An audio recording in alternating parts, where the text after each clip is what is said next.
Ständche von Paul Münch. Meinem Schatz hab ich ein Lied gesungen, heut Nacht. Mei Gitter hat dazu geklungen, so leis und sacht. Der Mond nur und mein Schatz alle hen mich gseh im Garten steh und hen mich höre singe, tralalala.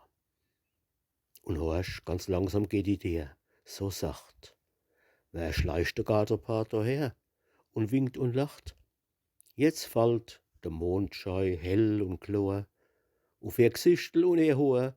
Es ist mein Schatz, mein Lieber, tralalalala. Ein Amsel hat im Busch gesungen heut Nacht, bis an die Morgendämmerung, so süß und sacht. Und Mond und Amsel hen zu zwett belauschtert unser Seligkeit am holler Busch im Garten, tralalala.